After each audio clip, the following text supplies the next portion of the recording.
Veja no ICL Notícias, segunda edição. O valentão afinou. Donald Trump assina decreto do tarifaço, mas isenta principais produtos que compra do Brasil. Sobrou pro Xandão. Trump alivia nas tarifas, mas impõe sanções fortes ao ministro Alexandre de Moraes.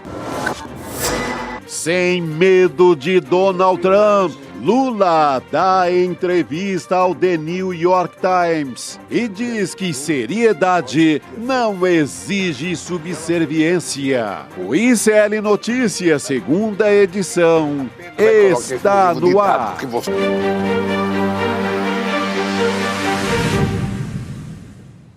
Olá, boa tarde. Seja muito bem-vindo, seja muito bem-vinda. O ICL Notícias segunda edição está no ar e nós estamos ao vivo nos canais do Instituto Conhecimento Liberta, Eduardo Moreira, também no canal da Voz Trabalhadora no YouTube.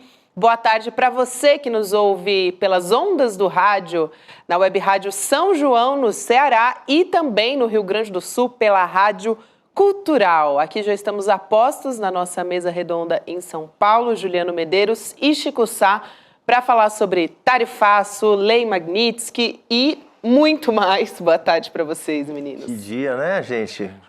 Que dia. Boa tarde. Mas o tarifaço anunciado não veio, né? Quase 700 exceções. Inclusive, meu cajueiro, que produz as castanhas de caju lá do Ceará, está fora da taxa de Vamos 50%. falar sobre isso.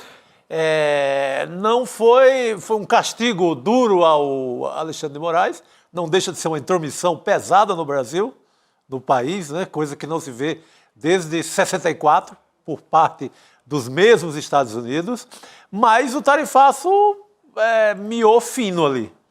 Vou entrar nesses aspectos aqui, Chico, já que você puxou, vale muito a pena, para quem está chegando agora, o presidente dos Estados Unidos, Donald Trump, assinou aquele decreto que impõe os 50%, as tarifas de 50% contra os produtos brasileiros, só que, como o Chico Sá já adiantou, tem diversos setores que ficaram de fora do tarifaço. Aliás, daqui a pouquinho, só para adiantar, a gente vai falar também sobre a aplicação de sanções contra o ministro Alexandre de Moraes por meio da Lei Magnitsky. Mas antes disso, vamos dar uma olhada na tabela para quem está nos acompanhando em vídeo, para você que me ouve. Os produtos que ficaram de fora do tarifaço, a gente listou alguns, como o Chico disse, são quase 700. Os principais que a gente pode apontar aqui, que estavam causando grande rebuliço no mercado: a aeronave suco de laranja, fundamental aqui, um dos principais que foram discutidos nas últimas semanas, petróleo, carvão e combustíveis, fertilizantes, castanhas,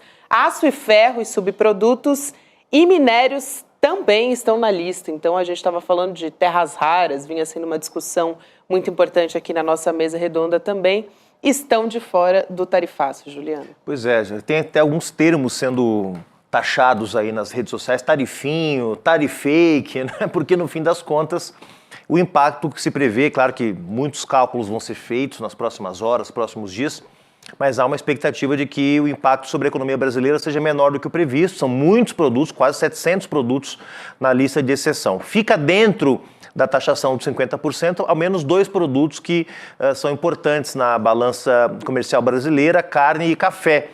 Curiosamente, 2 produtos que no Brasil estão custando caro, né? Exatamente porque tem muita demanda externa, esses produtos vão para fora do Brasil, e há pouca oferta no mercado interno. Pode ser, e há já economistas calculando que um dos efeitos colaterais do tarifake do Trump seja justamente manter esses produtos no mercado interno brasileiro, barateando o seu preço, se é que o Brasil, claro, não consiga outros mercados para esses produtos. Pode ser um segundo efeito colateral positivo, porque o primeiro já é a grande unidade nacional construída em torno da ideia de que o Trump não tem que meter o seu bedelho na política brasileira, né, Chico? Exato, mas tem mais uma semana de negociação, de prazo.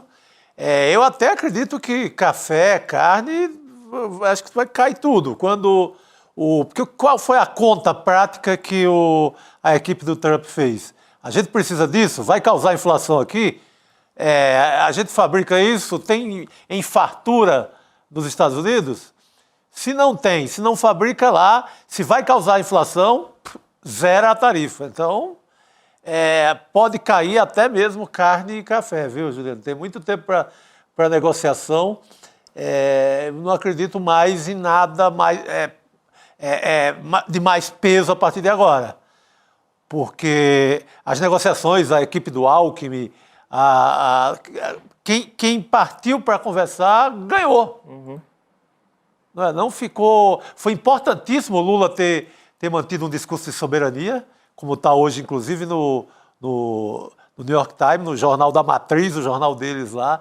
Então, foi importantíssimo ter falado firme, não ter ali ido com a voz de colônia, aquela voz fraca de colônia, de que eu vou aceitar tudo. Foi importantíssimo. Se pensar bem, está melhor do que a turma da União Europeia, que pegou 15% para tudo. Sabe, com zerando quase 700 produtos do Brasil, tá bom demais por enquanto. Eu até vou colocar a Heloísa Vilela aqui na nossa roda de conversa. Elo, boa tarde para você. Agora foi adiado para o dia 6, então oficialmente o dia que entra em vigor esse decreto do Donald Trump, então tem um tempo, como o Chico Sá estava falando aqui, tem um tempo para negociação, ainda mais com essas exceções, né? Acho que eu nunca vi nada parecido com isso, quase 700 exceções, é mais exceção do que regra, né? Boa tarde, aliás. Muito mais exceção do que regra. Boa noite, Gabi, Juliano, Chico, ao pessoal que acompanha a gente aqui. Eu acho que ficou muito claro também que a gente tem aqui duas discussões diferentes que o governo dos Estados Unidos estava tentando misturar numa só. Uma é uma discussão comercial e outra é uma discussão política, porque o que o governo do Trump fez foi abrir uma guerra política declarada contra o Brasil ao tomar essa atitude contra o Alexandre de Moraes, que é totalmente desmedida, que não tem nenhuma razão de ser, baseada na suposta defesa dos direitos humanos, como se ele estivesse infringindo direitos humanos. Se assim fosse, os Estados Unidos não seriam melhores parceiros do governo da Arábia Saudita, já teriam imposto sanções ao regime do Netanyahu há muito tempo. Então, isso é uma historinha para boi dormir, né? Não tem a menor razão de ser, é irracional, mas é meramente política ideológica. E não é à toa que ele menciona até o Paulo Figueiredo na decisão de impor essas sanções contra o Alexandre de Moraes. É abjeto, é de quinta categoria, mas ficou muito claro que é uma discussão, uma briga política na qual ele quer fazer o Brasil se submeter de qualquer maneira, e isso não está em negociação, não tem essa discussão, tanto para o Itamaraty quanto para o Palácio do Planalto. Falei com fontes hoje nos dois lugares. Isso não está em discussão, ponto final. O presidente Lula até saiu de uma reunião hoje, agora, coisa de meia hora, e foi para uma reunião de emergência que ele convocou dos seus ministros para discutir esse tarifaço. E na saída, antes de ir, ele deu uma rapidíssima declaração, porque ele tinha assinado uma lei da soberania dos animais, defesa dos animais. Ele falou, agora eu vou ali na outra reunião tratar de uma outra soberania que é muito importante para a gente. E acho que foi essa palavra que circulou mais hoje, tanto aqui quanto até nos Estados Unidos, onde muitos americanos hoje leram qual é a posição do governo brasileiro, qual é a posição soberana do presidente brasileiro nas matérias que o New York Times publicou, entrevistas que fez com o presidente Lula. Aliás, Elo, muito bom você chamar a atenção. Também eu fiquei assim, achei esquisito ele citar o Paulo Figueiredo, mas me chamou mais atenção ainda que ele citou o Paulo Figueiredo, o Jair Bolsonaro e o Eduardo. Nada, não foi citado ali nesse decreto do Donald Trump. O Paulo Figueiredo foi sócio das empresas do Trump numa tentativa de construir um Trump Hotel e etc. na Barra da Tijuca, no Rio de Janeiro. Foi um empreendimento falido. Então ele faz uma homenagem ao ex-sócio falido. Ele fala um residente dos Estados Unidos. Quantos são, né? Pois é. Então foi só uma homenagem, um romantismo ali com o neto do ditador. Nada mais do que isso. Agora, Elo, quero chamar a atenção aqui também. É muito bom que o presidente Lula está reunido nesse momento. Também informação que a Elo trouxe quentíssima aqui com os ministros. Uma reunião ali de emergência, né? para falar sobre o tarifaço do Trump. E, enfim, a gente tem também aquela outra notícia que, no fim, não tem como não atrelar uma coisa a outra, né? Porque até a nossa manchete aqui, quando você entra no programa, diz aqui que ele foi tchutchuca com o tarifaço, mas foi ali, foi machão, né? Tigrão, exatamente, para usar o meme corretamente, foi tigrão na política. Ele foi tigrão com o ministro Alexandre de Moraes. Isso porque hoje a gente teve aquela decisão dos Estados Unidos de aplicar a lei Magnitsky contra o Alexandre de Moraes. Então, a gente explicando aqui um pouco, né, do que ela permite, é que os Estados Unidos imponham sanções econômicas a acusados de corrupção ou graves violações de direitos humanos. Essa é a manchete que está no nosso site agora. Também chama muito a atenção que essa lista de alvos da Magnitsky no Brasil antes só tinham acusados de terrorismo, de tráfico. Agora o ministro Alexandre de Moraes se junta a essa lista, né, a esses indivíduos, o que é, assim, um absurdo. Mas decisão que foi publicada no site do Departamento do Tesouro dos Estados Unidos, menciona também o nome do ex-presidente Jair Bolsonaro para justificar. O Scott Bessent, né, diz o seguinte: o Moraes é responsável por uma campanha opressiva de censura, detenções arbitrárias que violam os direitos humanos e processos politizados, inclusive contra o ex-presidente Bolsonaro. E aí depois ele usa ali numa outra moeda a defesa dos Estados Unidos, né? A ação de hoje deixa claro que o Tesouro continuará a responsabilizar aqueles que ameaçam os interesses dos Estados Unidos, a liberdade de nossos cidadãos. O que, na verdade, mostra uma politização, enfim, muito grande, uma ameaça já aos demais ministros. O próprio Paulo Figueiredo, falando nele, né, Elo, ele fez uma postagem dizendo, olha, se vocês seguirem o Alexandre de Moraes, continuarem seguindo, pode ser que vocês também sofram a mesma sanção. Então é bom vocês mudarem aí a posição. Não é uma chantagem, nada mais que isso. É uma chantagem, exatamente. Foi o que uma fonte do Itamaraty falou para mim. Bom, o pessoal que teve a tentativa de golpe agora está na tentativa do sequestro. Está tentando sequestrar um país inteiro para tirar uma pessoa da cadeia. E azar da economia, azar dos empregos, azar de tudo. Então, mas eu acho que hoje, posso estar enganada, mas eu acho que hoje houve uma cisão, uma separação dessa guerra política e da guerra comercial, até porque, como vocês estavam falando agora há pouco, a lista do que ficou de fora das taxas é gigantesca, ficou muito mais coisa do lado de fora do que taxada. Eu acho só curioso que, por exemplo, o suco de laranja que saiu da lista, onde é que ia afetar mais? No estado da Flórida, que os compradores de suco de laranja do Brasil lá na Flórida já estavam desesperados, já tinham até entrado com uma ação na justiça. E o Trump não quer perder os votos da Flórida, são 2 estados onde os republicanos têm maioria, são essenciais, é Flórida e Texas. E vem aí as eleições do meio de mandato, né? Então, isso tudo também está em jogo. Agora, chamar Alexandre de Moraes de tirano, de um juiz que usurpa poderes e que está promovendo uma perseguição, assim, é tanta coisa absurda colocar o Alexandre de Moraes na mesma lista de pessoas para as quais essa lei foi aplicada, contra a qual essa lei foi aplicada, como líder de gangue do Haiti. Tinha um líder messiânico das Filipinas que estuprava meninas de 11 anos de idade. Assim, eu fico quase sem palavras para descrever o absurdo do que o governo americano está fazendo, mas é um governo irracional, do qual não se pode esperar nenhuma atitude, ainda mais nessa área política e ideológica, né, nenhuma atitude racional. Na área comercial até pode, por conta dos interesses internos dos Estados Unidos. Agora, quem perdeu nessa brincadeira também, além dos produtores de café, né, que vão ser sobretaxados, o consumidor americano vai ter que dar um jeito para pagar, porque vai tomar café assim lá longe, naquele país, mas quem também sofreu foram os calçados. Café, não, nem sempre. Eu acho um nem café sempre. Assim, sou mais o nosso café. Depende, sou mais o nosso. Depende, vou discordar, tem muito café bom lá, muito café bom lá. Mas, calçados, gente, calçados, que é o coração do bolsonarismo aqui no Brasil, né, onde produz calçados.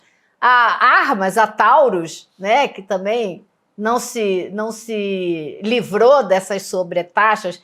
Então vamos ver como é que isso vai andar, porque tem mais uma semana. Hoje, lá em Washington, o ministro Mauro Vieira esteve com o secretário de Estado Marco Rubio. Daqui a pouquinho, daqui a 15 minutos, ele deve dar uma declaração lá na Embaixada do Brasil em Washington. Então você vê que os bolsonaristas ficaram falando que o Brasil não conversa, que o Brasil não negocia, que o presidente Lula tem que ligar para o Trump, né? Assim, é uma maneira, até a imprensa brasileira, gente, desculpa, tem que dizer, até a imprensa brasileira ficou fazendo esse tipo de pergunta. Mas o presidente Lula não devia ligar para o Trump, como se fosse assim, como se um chefe de Estado pegasse o telefone e ô Trump, vem cá, vamos conversar, então liga, toca, ninguém atende, sabe? Gente, são semanas ou dias de preparativos, de acertar a agenda, de ver que horário que funciona, se pode atender, se não pode atender.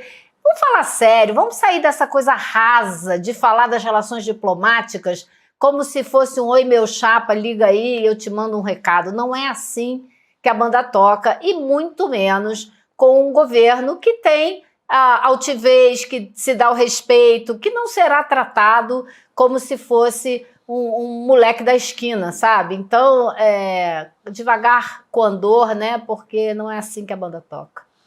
Muito bem, Lu. Você falou da separação, ficou bem evidente mesmo o que é economia, o que pode causar inflação nos Estados Unidos, o que vai deixar nossos consumidores sem um determinado produto. Isso vamos resolver, 0 tarifa. E vamos castigar o Xandão no que a gente tem aqui de lei à mão. É o que tentaram. Aí vamos ver na prática o que o bolsonarismo ganhou em relação à prisão ou não de Jair Bolsonaro, já que o pedido era de anistia. Ganhou o equivalente a nada, porque talvez tenha perdido no sentido de que o Alexandre de Moraes é humaníssimo e vai ficar com mais ânimo nessa causa.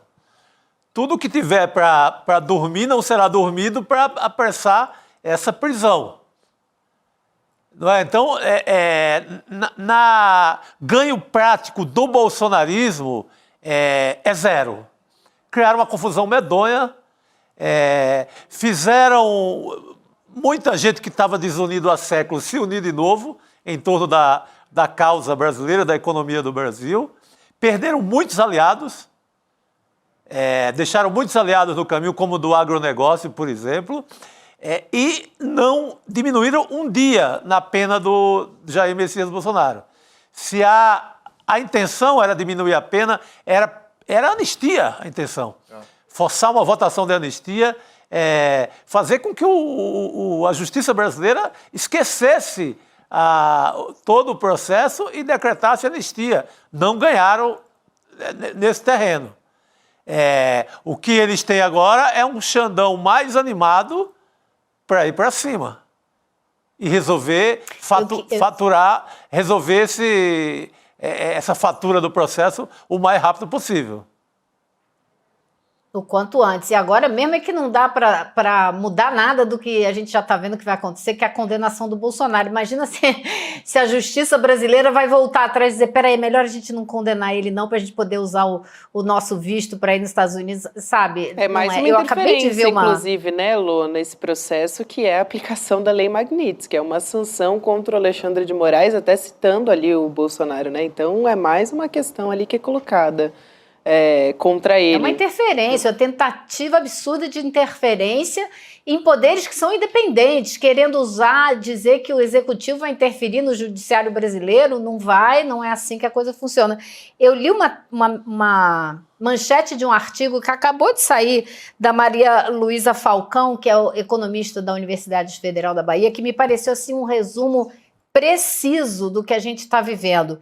Trump recua, chickens out, que é assim, dá para trás, né? Mas o Brasil segue sob ataque. Então, exatamente isso. Trump recuou na economia, nas medidas, mas o ataque ao Brasil, o ataque à soberania, o ataque político, esse está só começando. Eu ouvi hoje de uma fonte do Itamaraty, isso é uma guerra de longo prazo, vem mais coisa por aí. Então, muita gente acha que essas medidas adotadas contra o Alexandre de Moraes são só mais um degrau numa escada que começou com o visto revogado do Moraes, depois de vários outros ministros da corte, todos nós a gente sabe.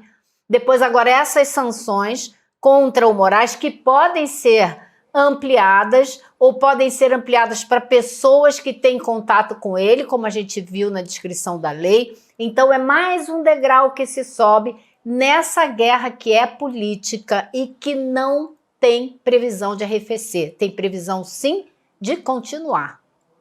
São 3 anos e meio de governo Trump pela frente, né, Elo? E eles estão construindo uma ideia, uma narrativa de que o Brasil é quase eixo do mal, né? Aquela coisa, que quase uma ditadura. Então, é difícil voltar atrás, né? Uma vez que você chega nesse patamar de agressividade. Então, eu concordo com você, já se fala das sanções ultrapassarem a Praça dos Três Poderes e chegarem ao Palácio do Planalto, né, suspendendo vistos de ministros do governo. Ou seja, me parece que é uma escalada. Agora eu queria que você comentasse com a gente um outro aspecto. A gente comentou ontem aqui, falou da guerra de versões, né, de que há uma guerra de versões, estava instalada na imprensa brasileira ontem, se o Brasil estava fazendo o suficiente ou não, se o Lula estava se movimentando o suficiente ou não, arrogância, prepotência, começou a aparecer esse tipo de bobagem na imprensa. Eu vi a entrevista do ministro Haddad ontem, onde ele é interpelado por uma jornalista, quase que, mas por favor, Lula, ligue para o Trump, por favor, peça arrego. E o Haddad dizendo, não, peraí, querida, não é assim que funciona, exatamente como você descreveu. O presidente só liga para o outro quando metade do caminho já está andado. Você não liga sem saber o que o outro vai te falar do outro lado da linha, né? Mas tem um aspecto sobre a disputa de narrativa de hoje, né? Me parece que a disputa vai ser, a partir de agora, o resto da noite, amanhã, os editoriais dos jornais, de um lado, gente dizendo o Trump deu para trás, o Trump arregou. De outro lado, não, os setores empresariais brasileiros que trabalharam muito bem nos bastidores, já começa a ouvir essa narrativa por aí. O Lula não se mexeu, o Alckmin não se mexeu, o Haddad não se mexeu, quem resolveu foram os empresários brasileiros. Então, tem uma disputa de narrativa a partir de agora também. Quer dizer, e obviamente o governo também vai ter que fazer, dizendo que, olha, o Trump não aguentou a nossa postura altiva, a nossa postura, né, intransigente em relação à defesa da democracia e teve que voltar atrás, ao invés de fazer uma mega taxação sobre a Embraer, sobre a madeira, sobre o petróleo, sobre o suco de laranja, voltou atrás. Essa disputa de narrativa começa imediatamente, né, Elô? Eu acho que o dia começou de uma maneira muito positiva para o governo do presidente Lula, porque começou com a matéria do New York Times, que na verdade gerou 3 matérias diferentes, né? Eles fizeram uma primeira matéria com um título, no segundo título eles vieram com mais força, dizendo que ninguém no mundo está desafiando o presidente Trump como o presidente do Brasil, Lula. Né, deixando clara a posição do governo brasileiro de não aceitar, de não negociar a sua soberania, de nem colocar na mesa a discussão a respeito do processo em curso no judiciário. Isso daí está fora de cogitação. Então isso daí não tem nem conversa. Se você quer conversar sobre isso, vai ficar falando sozinho, porque o governo brasileiro não vai negociar sobre isso. Agora, no fim da tarde, e aí morreram, até uma colega jornalista me ligou hoje e falou, nossa, Elô, eu estava conversando com as pessoas aqui que cobrem, né, que costumam trabalhar no Palácio do Planalto, e morreu a conversa toda que havia ontem no fim do dia. Ai, mas o Lula devia ligar, mas o Lula devia tentar falar, como se o Lula tivesse dado início a essas medidas absurdas, né? Com essa matéria do New York Times, o dia começou totalmente diferente. Essa história morreu. A história do telefonema sumiu. E aí agora, no fim do dia, vieram as medidas. Então existe eu diria uma visão, uma certeza quase, dentro do Palácio do Planalto, de que esse tipo de perseguição que o governo Trump está impondo ao Brasil, pelo menos nesse primeiro momento, é favorável para o Brasil, porque isso só unifica os brasileiros em torno da necessidade de defender o país. Isso isola cada vez mais esses bolsonaristas radicais que ainda têm coragem de defender o Bolsonaro e querendo em troca, né, a destruição da economia brasileira, se for preciso, para tirar o Bolsonaro da cadeia. Esse grupo, gente, é cada vez menor. E eu acho que assim, o espaço deles, tanto dentro do Congresso como dentro da disputa de narrativas na internet, está cada vez menor. A motociata do Trump, do Bolsonaro ontem foi ridícula, né? Foi ridícula. Foi, primeiro, vazia e, segundo, só tinha gente porque ele aproveitou o Motor Week, que é um evento que acontece todo ano aqui, cheio de motoqueiro, então ele aproveitou para tentar fazer e colar ali que estava fazendo um negócio, né? Não foi nada disso. Então eu acho que a gente, como as medidas que foram adotadas, na verdade, foram muito menores, né? Ficaram muito aquém do que se falava e do que se imaginava.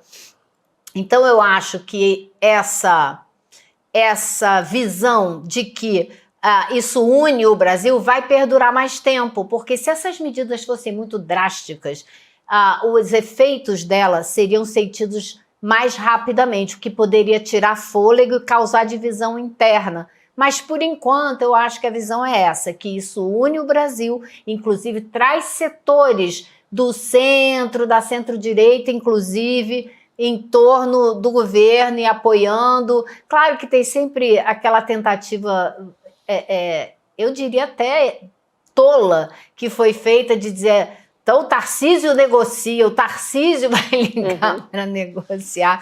Eu tenho que rir, gente, porque só da cabeça de vento de alguém falar uma coisa dessa, né? Mas então eu acho que, por enquanto, fica essa vitória da narrativa. Não gosto nem de dizer da narrativa, da posição do governo. O Tarcísio fugiu para o interior, fez a agenda essa semana inteira no interior, com medo de repórteres até no Palácio dos Bandeirantes para não falar sobre esse assunto. Escafedeu-se. Está evitando, né? Agora, eu só queria responder rapidamente aqui uma pergunta da Jordana Luz, como a gente falou que é uma clara interferência essa aplicação da Lei Magnitsky, se não poderia, de repente, a Jordana Luz pergunta, causar uma prisão do Jair Bolsonaro nessa história. E eu rapidamente mandei uma pergunta aqui para o Cacai, advogado criminalista, que está sempre a postos aqui para nos ajudar, e ele gentilmente me respondeu aqui dizendo, olha, eu acredito que não, o Eduardo está exagerando a importância dele nesse processo e eu não penso que essa será a consequência. Aproveitando o Eduardo estar exagerando a importância dele nesse processo, ele foi o primeiro, né, o maior antipatriota do Brasil nesse momento, ele foi o primeiro a comemorar essa taxação e a aplicação dessas sanções também. Então a gente tem esse vídeo, a gente vai trazer aqui agora, vamos nessa. Eu queria aqui agradecer ao presidente Trump, ao secretário de Estado Marco Rubio e a todas as autoridades do Executivo e do Legislativo que se envolveram diretamente nessa tomada de decisão, reconhecendo e tendo a sensibilidade de olhar para o Brasil e entender as diversas violações de direitos humanos em curso. Direitos humanos? O cara que andava com a camiseta do brilhante Ustra, o rei da tortura, torturava mulheres, torturava mulheres, as mães na frente dos seus filhos, sabe? E mais, Chico, direito humano, direito à vida, à vacina, a remédio para enfrentar a pandemia, isso não é direito humano também? Claro. O que eles diziam? Abre economia, deixa todo mundo ficar doente, porque que não pode é ferrar a economia, né? Mas ferrar a economia para tirar um cara da cadeia ou livrar a cara de uma família, isso pode. Então, assim, essa gente não tem a menor coerência. Eu só vou desculpar vocês de terem me obrigado a ver esse vídeo pelo interesse de que a população veja e entenda melhor do que nunca quem é essa turma. É pedagógico. Em nome da pedagogia... É pedagógico. Excelente, Elô. Obrigada por hoje. Qualquer informação, Elô traz pra gente aqui também, porque ela tá com todos os olhos ali em Brasília acompanhando essa reunião também. Valeu, Elô. Obrigada, querida. Um beijo. Tchau, pessoal. Aliás, Elô trouxe essa informação sobre a reunião, né, que está acontecendo com o presidente Lula, junto com os ministros, a respeito disso. Tem também um pronunciamento do Mauro Vieira, que deve vir em breve, depois dessa reunião com o secretário de Estado dos Estados Unidos. E deve vir também amanhã uma resposta do ministro Alexandre de Moraes, viu? Ele está... Em forma de algema ou em forma de comunicado? Uma resposta... O Corinthians joga hoje. O Corinthians joga hoje. Toda vida que o Corinthians perde, acontece alguma coisa. Então... Ele vai falar amanhã no Supremo Tribunal Federal sobre a aplicação da Lei Magnitsky, a retomada dos trabalhos do Judiciário, então vai ser bastante simbólico esse discurso. Nossa, vai ser uma retomada do Judiciário com toda a força, né? Exatamente. Agora, importante, Gabi, Chico, uma coisa que a Elo falou, só queria comentar, porque, ok, são menos setores taxados do que se esperava, mas vai ter alguns setores taxados e sempre pode ter um impacto, sobretudo no que diz respeito a desemprego, porque pode diminuir o investimento em alguns setores, pode ser que gere mercado interno, enfim, há muitos cálculos a serem feitos. Mas seria sensacional se o presidente Lula saísse dessa reunião com os ministros hoje, anunciando, olha... Tá bem, o tarifaço ficou menor do que a gente imaginava, não vai impactar tanto a nossa economia, mas os setores impactados o governo vai matar no peito, vai proteger os empregos. Porque isso que a Elo falou é muito importante, manter a unidade nacional que se criou diante desse ataque. Importante. Para não deixar ninguém dizendo, eu fui taxado e o Lula disse que ficou uma taxaçãozinha e eu que me virasse. Não. Sim. O presidente Lula dizer não vai ter desemprego no setor do café, não vai ter desemprego no setor da carne, porque o governo vai zerar os impostos internos, vai manter o emprego. Quer dizer, manter esse espírito de quem está protegendo o país dessa agressão. Se o presidente Lula pudesse fazer isso depois dessa reunião de ministros, seria sensacional. Olha, Juliana, eu creio que ficou até mais fácil, né? Porque o Haddad estava com um plano, esse mesmo plano para todos os setores. Pensando no desastre de tarifaço de 50%. Agora, ficou mais fácil. Ficaram poucos setores. A carne, eu acredito que não vai ficar com essa taxação toda, porque dá emprego nos Estados Unidos. A JBS lá emprega muita gente lá, porque a carne sai daqui quase com a vaca viva, digamos assim. Entendeu? Todo o trabalho com a carne é feito lá. Dá muito emprego aos americanos. Então, até isso pode cair, você vai ver. Só me corrigindo aqui, que eu falei que amanhã, dia 1º, é sexta-feira, dia 1º. Então, retomada dos trabalhos do Supremo, sexta-feira, dia 1º, mesmo dia que o ministro Alexandre de Moraes deve responder a essa retaliação dos Estados Unidos. Vamos seguir aqui, a gente falou aqui do Supremo Tribunal Federal, vale a pena lembrar que a gente teve condenação dos executores dos atos golpistas do 8 de janeiro. O Bolsonaro, nesse momento, está de tornozeleira eletrônica nesse processo, é réu, investigado nesse caso. E um dos episódios, que é o mais recente agora, que está sendo lançado dos webcomunistas, a Laura Sabino e do Ian Neves, é a explicação de tudo isso, de toda essa história. Então, a gente vai trazer esse trecho agora a respeito da anistia, é um novo episódio que está sendo lançado, e você acompanha um trechinho do programa a partir de agora. Vamos nessa.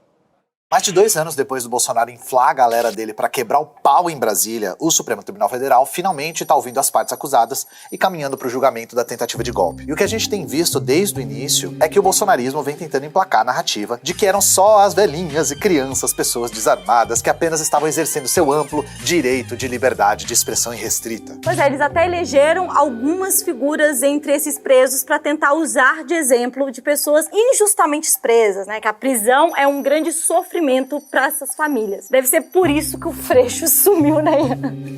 Ele pode até se aposentar se ele quiser, porque agora os bolsonaristas viraram ativistas pelos direitos de encarcerados no Brasil. Muito bem, então esse é o episódio novo, a gente já abriu na câmera grande, eles nunca me deixam fazer sem surpresa, aqui, é sempre no spoiler. Não deu nem tempo de fazer assim, ó. Não deu tempo. Pode? Aqui tá bom? Tá tudo bem. Legal. Fica à vontade. Eu sou bem espaçosa aqui na mesa. Obrigado, né? eu tô vendo. Você observou, né? Leandro Demora aqui com a gente, então, nessa noite, gente. A gente vai voltar a falar da Lei Magnitsky. Aliás, estávamos falando um pouquinho antes de você chegar que o Alexandre de Moraes vai responder na sexta-feira, na volta dos trabalhos.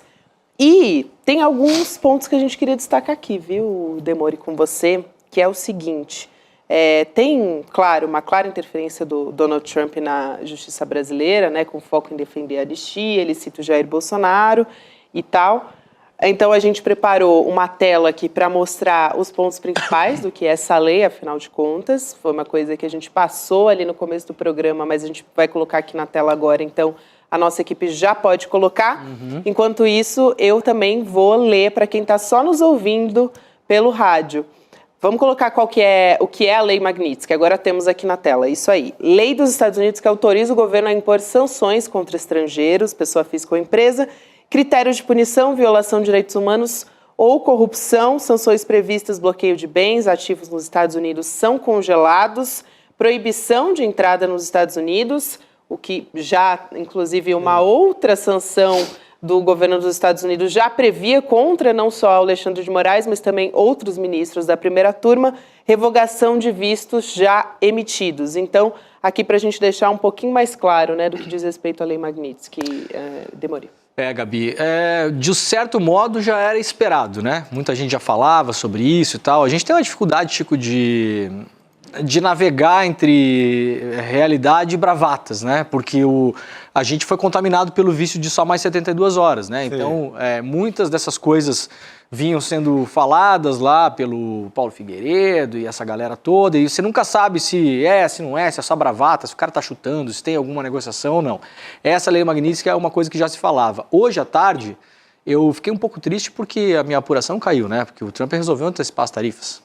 Eu ia trazer tudo aqui. O que eu vou fazer agora? Ficar fazendo o que aqui? É uma loucura. Tinha a lista toda dos 700. Contando piada. Ele antecipou, mas adiou, né? Essa não. Publicou, mas a implementação é só um dia 6. Mas publicou antes. Isso. E aí, o que eu ouvi hoje, a hora que saiu a questão do Moraes, comecei a falar com algumas pessoas, e o sentimento geral no começo é de muita confusão. Estava todo mundo muito confuso, porque não sabe exatamente qual é o impacto disso. De certo modo, o Juliano é um cara que vive a política, né? É um impacto pessoal na vida do ministro, mas é um impacto de imagem para o país, porque você, em tese, claro que a gente tem que dar um desconto, que é o Trump, e muita gente faz esse desconto, falando, não, cara, um doido, um maluco, faz o que quer. Mas você coloca o país como tendo um ministro da Suprema Corte ao lado do El Chapo, do mafioso da Cosa Nostra, do cara da Al-Qaeda, né? Porque do cara da pedofilia lá da Indonésia, né? Por aí vai. É esse grupo que está ali nessa lista, né? Então, mas ao mesmo tempo, a lista de tarifas, ela deu uma amenizada na coisa. Quase 700 produtos ficaram de fora, né, Chico? São 4 mil produtos tarifáveis. Aí eu estava vindo para cá, Juliano, estava pensando com duas visões, assim. O que a gente conhece e o mundo como se a gente não conhecesse o que a gente conhece. O que eu quero dizer com isso? Se a gente não soubesse de nada sobre tarifas e hoje aparecesse esse anúncio, a gente já está assustado. Porque vamos colocar na mesa, o Brasil ainda é o país taxado de 4 mil produtos menos 700, a gente tem mais ou menos aí 70% dos produtos tarifados com 50%. Ainda é muito ruim, ainda é o pior. Né? Não deixa de ser ruim. Se o Trump não tivesse antecipado que ia tarifar tudo com 50, a gente já está fazendo o programa hoje aqui. Sim. Falar, meu Deus, o que aconteceu? O Brasil, a gente se ferrou nessa história, né? Por outro lado, é um recuo que os negociadores, tanto do MDIC, que eu conversei hoje à tarde, quanto do Itamaraty, um deles até eu tinha encaminhado a mensagem para a nossa produção, eles já tinham falado sobre isso, que o Trump possivelmente faria concessões, né? A palavra que eles usam lá, depois eu cato ela aqui, mas tem uma palavra nas negociações que se faz, né?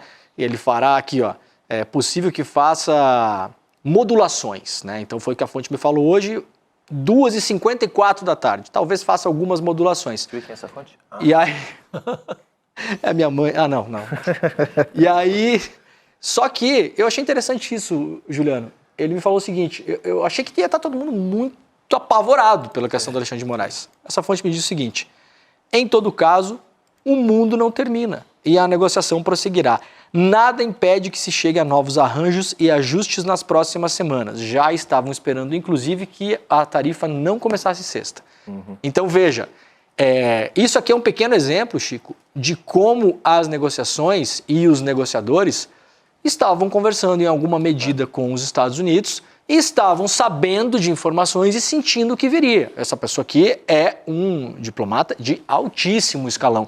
Não é alguém que sai chutando coisa. E já falou, olha, acho que vem modulações, o sol nasce amanhã de novo, pode haver mais negociações, não sei se entra na sexta-feira.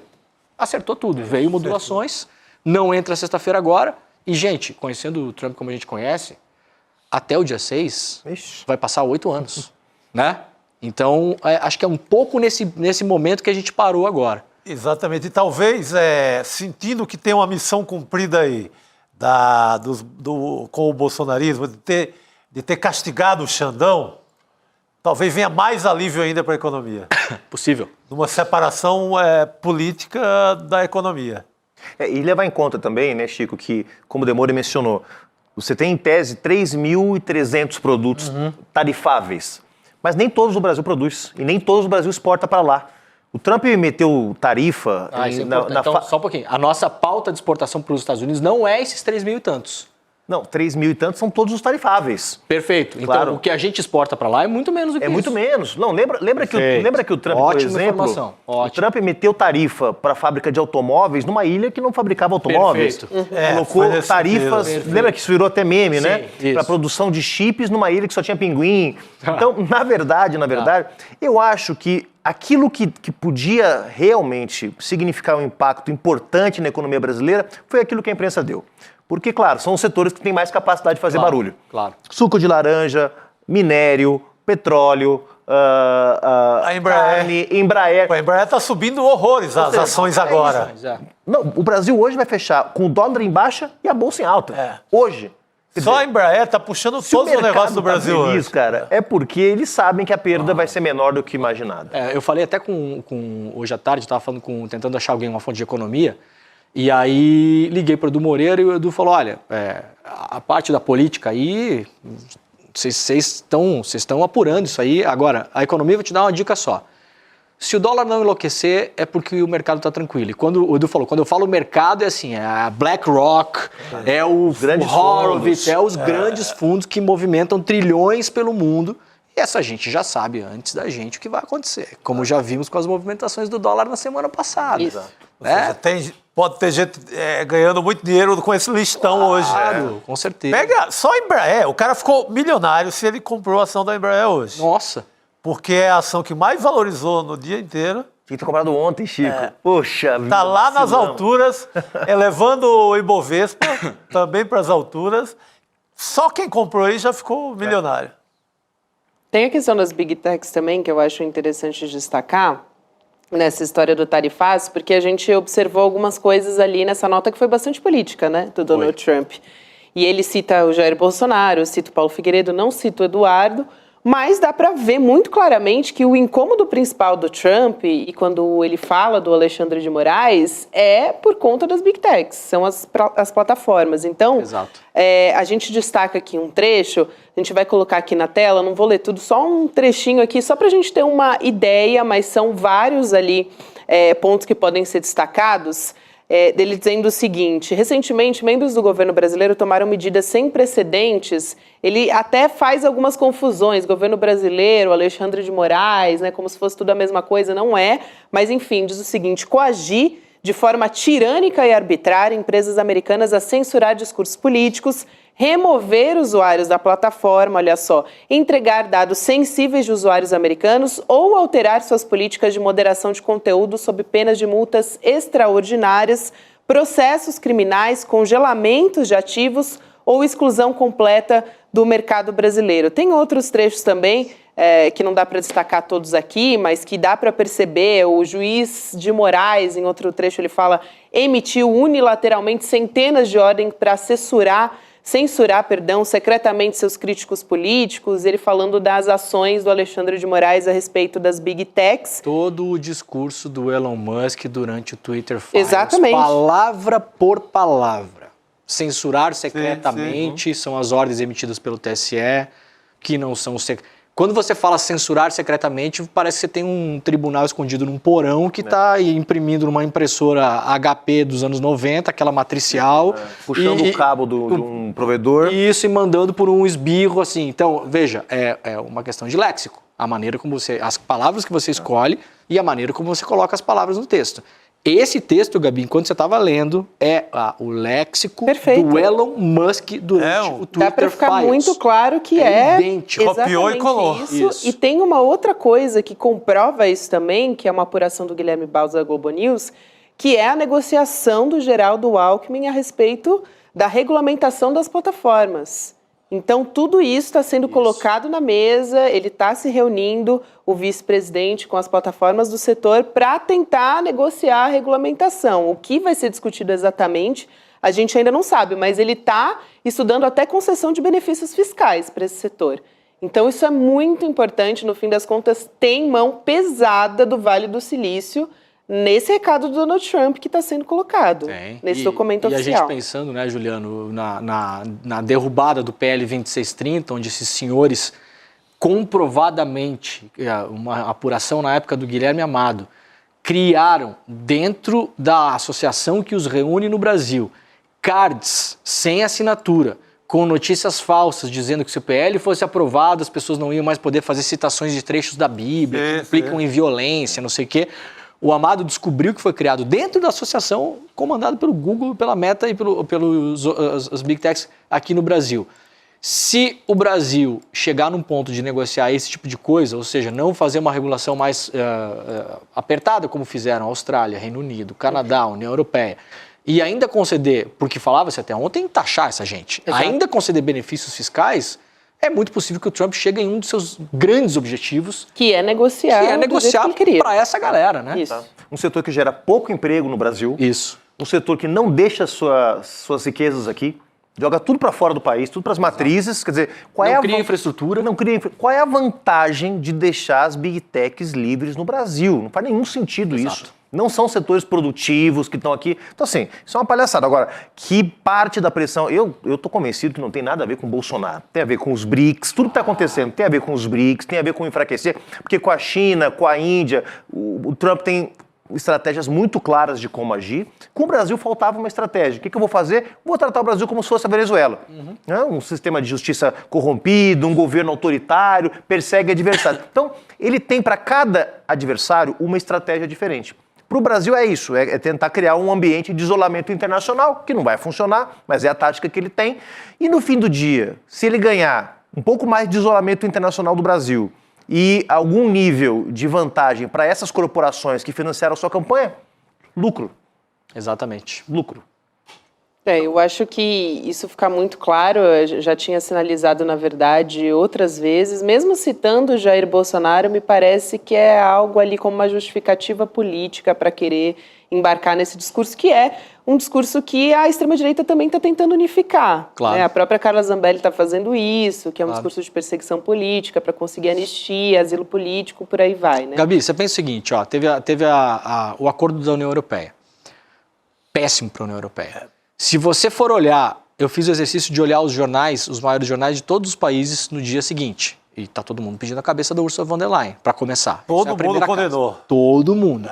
E você nota, se você pegar, por exemplo, o caso da Itália, você vai ter o líder do Partito Democrático, o Movimento Cinque Stelle e o Matteo Salvini da Lega Nord. Então você pega assim de esquerda, centro-esquerda, centro, todo mundo falando a mesma coisa, defendendo os interesses nacionais.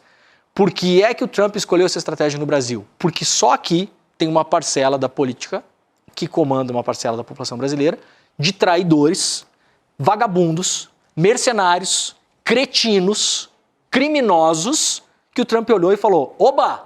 Lá tem pra nós. Que delícia, deixa essa gente fazer o trabalho sujo. Lá é possível, né? Lá tem esse bando de vagabundo que vai apoiar o que eu preciso. No Canadá ele não achou essa gente, Chico. Lá na Dinamarca, na Noruega, em relação à Groenlândia, ele não achou esse tipo de vagabundo.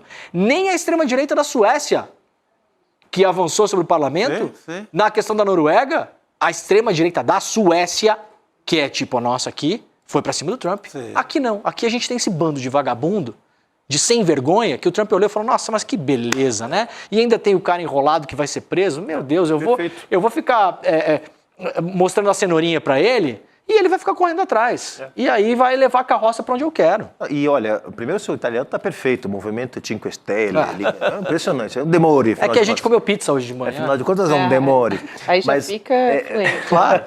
Mas isso, o Trump vai usar isso em outros países. Na Colômbia, anteontem, houve uma condenação do Álvaro Uribe Vélez, né, ex-presidente da Colômbia, e uma condenação ainda que vai passar por várias instâncias, etc. O que aconteceu? Marco Rubio, Trump, o secretário de Defesa, todo mundo no Trudo, no X, no Twitter, no diabo que for, falando disso. Dizendo, o Marco Rubio é um absurdo. Mais uma pessoa que dedicou anos ao seu país. Cara, podiam estar falando do Bolsonaro. Dedicou anos ao seu país, uma pessoa séria, uma pessoa íntegra, sendo condenada por um sistema de justiça que não é independente. Eles vão usar o que tiverem. Usaram a Lava Jato 10 anos atrás, né? Mais ou menos 10 anos, começaram a usar a Lava Jato, perseguindo opositores. Não tem mais condições de fazer isso, porque mudou o ambiente político da região. Vão usar sanções econômicas e a narrativa de que somos todos uns bárbaros antidemocráticos, desde que governados por partidos de esquerda ou centro-esquerda. Essa é a tática deles a partir de agora. Agora, o ambiente político da Colômbia tem grupos como o bolsonarismo que vão apoiar o Trump internamente? Vai achar gente lá? Claro, porque ele defende o Uribe. Quando ele defende o Uribe, ele mobiliza todo o uribismo, claro, que é 30% da política colombiana. E esse é no ano eleitoral, né? Agora tem as primárias no final do ano, eleição em maio do ano que vem. Então vai pegar todo esse caldo. Já é agenda eleitoral. Por que não faz isso no Chile? Por que não faz isso no Uruguai? Está fazendo nos 2 países que tem eleição ano que vem. Perfeito. Então os únicos 2 países que tem eleição ano que vem, Brasil e Colômbia, onde a esquerda pode vencer. No Chile, mais provável é a vitória da extrema-direita, então não preciso me meter no Chile. Então vejam como nada é por acaso, né? Nós estamos falando de interesses econômicos, interesses políticos e a velha narrativa de que eles estão aqui para salvar a democracia e os direitos humanos. Muito bom. Até porque é interessante para ele, em certa medida, ter um aliado da extrema-direita nesses países, né? Aqui pensando no nosso país, claro. Jair Bolsonaro ou Eduardo, ou seja, quem for o nome da extrema-direita. E, Gabi, nós estamos falando, como a gente já mencionou aqui, no segundo maior país do hemisfério. Nós estamos falando dos Estados Unidos em termos de riqueza e população, mas o Brasil é o segundo país em população e riqueza no hemisfério ocidental, desse lado do Atlântico, né? E estamos falando, no caso da Colômbia, de um país de 50 milhões de habitantes, que tem ouro, que tem petróleo, quer dizer... Ele não foi, é um Panamá, né? Não, exatamente, não foi mexer com Belize, com Honduras. Ele está mexendo com os 2 maiores países do hemisfério sul, né? Deste lado da banda ocidental. Né? Então, é Brasil e Colômbia. Aliás, eu estava me lembrando aqui, me recordando que tem uma ameaça do Paulo Figueiredo e até da própria nota do Donald Trump, assim, nas entrelinhas, de que se os demais ministros não aderirem ao que os Estados Unidos estão querendo, eles também vão sancionar os demais ministros. E isso eu não estou falando aqui da questão dos vistos. Essa foi uma outra sanção anterior. A gente está falando da Lei Magnitsky, que aqui pode atingir outros ministros também. É algo que os Estados Unidos, né, esses agentes estão estudando também para aumentar um pouco, vamos dizer assim, essas sanções aqui contra o Brasil, para continuar querendo dizer que está subindo o tom no âmbito político. Mas a gente pode ter um termômetro, se a gente pegar, por exemplo, o posicionamento do Flávio Dino, né, em apoio ao ministro Alexandre de Moraes. Claro, a gente tem do próprio governo, a Gleisi Hoffmann foi para as redes defender também, mas o Flávio Dino foi o ministro do STF que se posicionou publicamente a respeito disso, né? A gente vai colocar aqui na tela também, para quem me ouve, o ministro Flávio Dino, ele publicou nas redes sociais dele a capa da Constituição brasileira, né, da República Federativa do Brasil, dizendo: minha solidariedade pessoal ao ministro Alexandre de Moraes, ele está apenas fazendo o seu trabalho de modo honesto e dedicado, conforme a Constituição do Brasil. E as suas decisões são julgadas e confirmadas pelo colegiado competente, plenário ou primeira turma do Supremo Tribunal Federal, no caso, por exemplo, do julgamento do 8 de janeiro. É importante ele referendar isso aqui. E aí ele traz uma passagem da Bíblia também, né? Isaías 32. O homem nobre faz planos nobres e, graças aos seus feitos nobres, permanece firme. Também aqui o Flávio Dino publicando ele sempre vem com um versículo ali para jogar ali nos peitos do bolsonarismo, né? Neutralizar um pouco. É uma espécie de ironia, sempre tem uma ironia fina do Flávio Dino. Agora, o Demori, que é um jornalista muito bem informado, aliás, está na lista dos 100 jornalistas mais lembrados pelo público. Viu? Mais amados, não é? Mais lembrados, adorados, desejados. O pessoal não tem desejado. O pessoal não tem nada mais para fazer, né? É você que tem muitas fontes. Se fala de que isso pode escalar. Né? Quer dizer, para além do Supremo, estava brincando aqui antes, para atravessar a Praça dos Três Poderes e chegar ao Palácio. Né? E possivelmente vai. Eu ia te perguntar, você acha que isso tá precificado na estratégia do Trump de chegar no Palácio, nos ministros próximos, de criar uma narrativa, pelo menos na extrema-direita, de que isso aqui é Venezuela? Na semana passada, terça-feira, eu fui convidado por um podcast, o Inteligência Limitada, para entrevistar o Eduardo Bolsonaro e o Paulo Figueiredo. Entrevista de 3 horas e meia, super cansativa mentalmente, inclusive, de falar com essas pessoas, porque não são dadas ao diálogo, né? Não dá para comprar tudo que essa gente fala, mas o Figueiredo falou que já existe uma lista pronta, e essa lista não se restringe só ao Supremo. É uma lista que abrange várias pessoas da sociedade. Depois da entrevista, conversei com algumas pessoas. Hoje conversei com uma outra pessoa que está muito por dentro das negociações lá, nessas retaliações políticas. E a pessoa me disse o seguinte, existe uma lista já pronta, é questão deles irem escalando e escolhendo. Essa fonte até me disse, Juliano, vai ser cada vez mais difícil alguém se atirar na frente do ônibus do Xandão, porque o objetivo é esse, é constranger. E o objetivo final é não só Supremo, me falaram de alguns nomes, por exemplo, Lindbergh, Gleisi, seriam alvos preferenciais se fosse atravessar a praça, ministros do governo Lula, a Gleisi seria uma delas, Lindbergh seria outro, ministros parlamentares do governo Lula e sociedade civil, inclusive informação que a gente conseguiu obter hoje à tarde, para que todo mundo também fique ligado no que está acontecendo. Sim.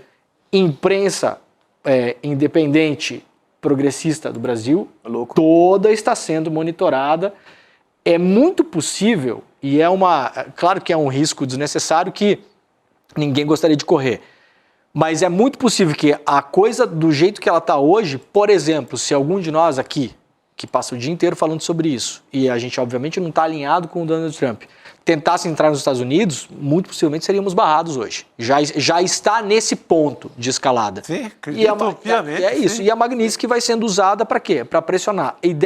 A ideia central é enfraquecer o governo, obviamente, colocar o Brasil lá fora com essa imagem de par internacional, pensar nas eleições do ano que vem e dar combustível para impeachment do Alexandre de Moraes. E isso é uma ideia final. Então, a ideia é moer a reputação do ministro, daqui até 1 ano e meio, 2 anos e meio, e moendo a reputação dele, de modo que, veja, o André Mendonça, o Fux e o Cássio não falaram nada. Mantiveram os vistos e ficaram quietos. Você já calou 3 no Supremo. O Fux já calibrou, inclusive, né? Isso. Ele se posicionou depois das sanções. Exatamente, mas você já calou 3.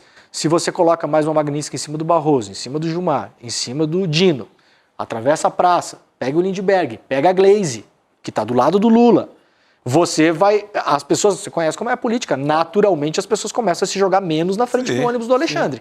Né? Então o objetivo final é esse, essa lista é impossível que ela não exista, digamos assim. Claro. Né? Os caras já estão planificando A, B, C, D até o Z. Bate muito com o que o historiador, o professor James Green, esteve aqui com a gente. E ele falou, a partir de agora, até a eleição, no mínimo, está instalado esse clima. Falando em CIA, a questão política é essa. Acostumem-se com a presença do governo dos Estados Unidos com uma intervenção braba até as eleições, no mínimo. Isso. Na parte política, acho que chegou para valer. Não sai mais. Isso é lista, é proibição, vão tentar intervir de todas as maneiras. Eu acho que até o período eleitoral. E o resto é negociação. Pode importar coco, não pode? Vai taxar quanto? Hoje o Trump voltou a ameaçar a Rússia com 100%. A Índia, 25%. Se ela não acabar a guerra até dia 8 de agosto. Isso. Então, isso vai ser também, é uma rotina, será uma rotina. E, aliás, Chico, muito bem lembrado o tema da Rússia, porque é uma outra ameaça sobre o Brasil. Sim. Que o Brasil vende. A Viana falou sobre isso, senador. Né? A gente tem essa fala, a gente pode colocar aqui na tela, ótimo. Vou pedir para a nossa produção pescar aqui do nosso roteiro, justamente porque aquela comissão de senadores brasileiros que foi até os Estados Unidos tentando também entrar nessa negociação, alerta o senador Carlos Viana a respeito disso. Ele diz o seguinte, há outra crise pior que pode nos atingir em 90 dias. Olha só, Juliano, o que você está falando. Tanto republicanos quanto democratas foram firmes em dizer que eles irão aprovar uma lei que vai criar sanções automáticas para todos os países que negociam com a Rússia. E não será um decreto do presidente da República como tarifaço. Então é exatamente isso que você estava... Mas tem que pagar para ver, porque aí nós estamos falando de Arábia Saudita, que negocia com a Rússia. Nós não estamos falando só do Brasil, não. Estamos falando tirando os países europeus, China, tirando os países europeus, pessoal, tá todo mundo negociando com a Rússia. Quem não está negociando com a Rússia é o Canadá, Estados Unidos e a Europa Ocidental. Mas compram de países que compram da Rússia. Claro. Todo mundo estão comprando do Uzbequistão, do Tadjiquistão. Vende para uma Shell Company e depois compra e leva para lá. Exatamente. Então, na verdade, isso, quer dizer, é um cúmulo do absurdo. Nós estamos falando aqui de uma espécie de bloqueio, assim como foi feito o bloqueio a Cuba nos anos 60, nós estamos falando de um bloqueio à Rússia. E aos BRICS por consequência. As tarifas de 25% que o Trump anunciou hoje em cima da Índia, o motivo central é que a Índia compra Russian Oil. Então a Rússia, ela se torna o pária dos BRICS e aí vai começar a ser usada. Você é amigo do cara, então aqui você não entra. Assim como você a China aqui, né? Claro, mas o objetivo é atingir os BRICS, atingir a China. Isso. Se você enfraquece todo mundo e fala, por exemplo, o Brasil tinha avaliado uma lista, a gente não sabe a resposta do Brasil em relação ao tarifaço ainda. O Brasil avaliou uma lista de possíveis contra-ataques ou retaliações. E nessa lista pode estar, por exemplo, quebra de patentes. O Brasil hoje, se não tiver lembram do IFA? Durante ingrediente farmacêutico ativo, né? Que usar para fazer a vacina da Covid, não sei o quê. O Brasil hoje não tem condição de produzir um antibiótico sem IFA importado. A nossa indústria de medicamentos no Brasil é muito fraca, tecnologicamente muito subdesenvolvida. Qual é a grande questão? A maior parte do IFA do mundo é produzido na China e na Índia. Os Estados Unidos são muito dependentes do IFA da Índia. Então, ali eles têm que pisar um pouco diferente. Mas veja que a tarifa foi de 25 já. Vou te dizer outra coisa. O Brasil hoje, Chico, estava com o João Paulo Rodrigues do MST mais cedo. O Brasil não tem hoje nenhuma semente de milho sem patente internacional. Isso. Todo milho produzido no Brasil, Monsanto, ele brota uma vez, ele é geneticamente modificado para brotar uma vez e no ano seguinte o agricultor tem que ir lá na Singenta, na Bunge, na Cargill comprar milho de novo. Se o Brasil quebra essa patente, isso significa um salto em relação à nossa soberania alimentar extraordinário. Exato. Então tem algumas dessas medidas... Para o SUS também, viu? Medicamento para o SUS. Bilhões que se gastam. Beleza, uma guerra comercial com os Estados Unidos, é óbvio que nós somos o elo fraco dessa guerra. Obviamente, o Brasil, né, por ser um país que exporta commodity, importa tecnologia, vai ser muito afetado. Mas se abrem aí também algumas oportunidades para mudar a relação do comércio com os Estados Unidos e, quem sabe, de fato, ter outras alternativas nas trocas internacionais. Seria sensacional, né? Muito bem, a gente vai voltar a falar sobre isso daqui a pouquinho. Aliás, o professor economista, ex-vice-presidente do Banco Mundial, o Otaviano Canuto, está vindo aqui para conversar com a gente, tirar várias dúvidas. Então, nosso chat que estava mandando algumas perguntas aqui, podem mandar também. Aliás, que parabéns pela entrevista que vocês fizeram ontem com o Aras. Foi muito esclarecedora, né? Demais. Eu fiquei mandando para a Gabi, pergunta isso, pergunta aquilo. Porque eram as dúvidas que eu tinha, né? E ele tinha resposta para tudo. Tudo. Impressionante. O cara tinha tido cliente na mesma situação, né? A gente não sabia. O cara acabou de fazer defender tese de doutorado nessa questão. Isso. Então, demos sorte. Então, você perguntou como é que falava tornozeleira eletrônica italiano. Sabia tudo. Era o ponto do macarrão. Cara, o cara sabia tudo. Tudo. Então, esperem essa próxima entrevista, que se não for no mesmo nível, depois a gente vai conversar. Aliás, vou aproveitar a sua presença aqui, porque essa semana, além da boa entrevista que a gente fez, a gente chegou aos 5 mil cadeiras, vamos dizer assim, do ICL Eterno. Isso. Né? Graças a isso, aliás, hoje de manhã estreamos a nossa parceria com a Telesur. Direto com uma de Gaza, repórter né? em Gaza, lá dentro. Era um cenário de uma pessoa com um aparelho tecnológico e ao lado parecia a Europa do século XIV. Um negócio chegava a enrolar o cérebro você ver aquilo. Então, graças ao Eterno, a gente já conseguiu colocar a coisa em marcha. E que diferença, né? De quem cobre Gaza de Londres ou de Roma, né? Muito, opa. Vamos falar Pelo de Gaza, amor de Deus. No escritório de Londres. No escritório, lá no ar-condicionado de Londres, falando de Gaza. Pô, isso, não dá, né? Exatamente. Gente, aqui no Brasil, sinceramente, acho que só vi isso aqui no CL, tá? Ninguém tem correspondente dentro de Gaza na imprensa brasileira. Absolutamente ninguém. Isso é uma informação. Não tem. O ICL, na parceria com a Telesur, aliás, um abraço para o Nath, todo o pessoal da Telesur, muito tranquilos eles, muito animados com a parceria, ficaram super felizes que a gente começou a veicular hoje. E a repórter lá dentro mostrando que Israel mentiu que a comida estava entrando. Ela está dentro de Gaza e falou: não se vê um saco de farinha. Só no dia de hoje, 24 pessoas morrendo de fome.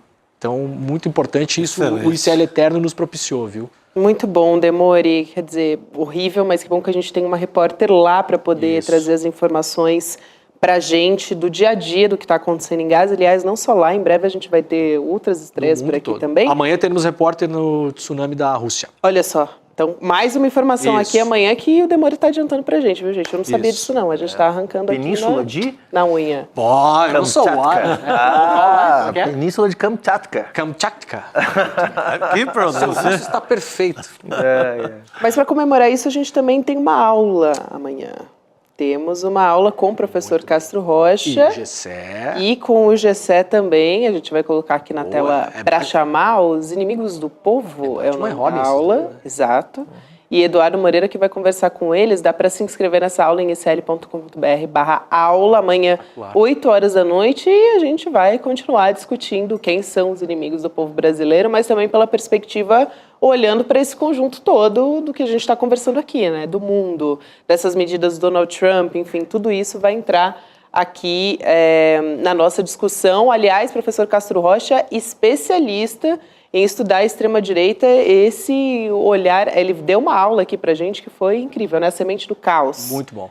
A respeito disso. Então, amanhã, ter a oportunidade de ouvir eles três conversando vai ser muito bom. Não, três cabeças, uma cabeça de economista, uma cabeça de cientista social, que é o Castro Rocha, especializado em extrema-direita, e uma cabeça de cientista social, que é o professor Gessé, especializado em como o povo se vê e se sente no Brasil. Quer dizer, você pega ali uma aula magna, Chico, que se fosse pagar uma fronteira de pensamento, não sei o que, você ia gastar, sei lá, R$3.000 para entrar para ver. Por aí. E a gente vai fazer de graça. É isso. Como sempre. Então é só mais um dessas várias novidades que a gente está trazendo. Amanhã a gente vai trazer essa aula também. Se inscreve aí em icl.com.br/aula, é online, gratuito. Aquele esquema que você já sabe. E a gente vai seguir por aqui. Você vai nos deixar, né, Leandro Demori? Só por enquanto. Vou almoçar. Almoçar. Inter e Fluminense daqui a pouco. Tá ansioso. Olha, não procurem na internet. O único time gaúcho. Internacional escândalo. O único time gaúcho. Escândalo do vestiário. Não procurem nenhum. As pessoas E nem procurem também CBF e Polícia Federal. Escândalo de hoje. Não procurem. Não procurem. Estou pedindo para não fazer isso. Liberando então você, meu querido. Volte sempre, a gente vai continuar conversando sobre o tarifaço aqui também. A gente vai voltar a falar, porque dependendo do ponto de vista, como disse o Juliano, virou tarifinha.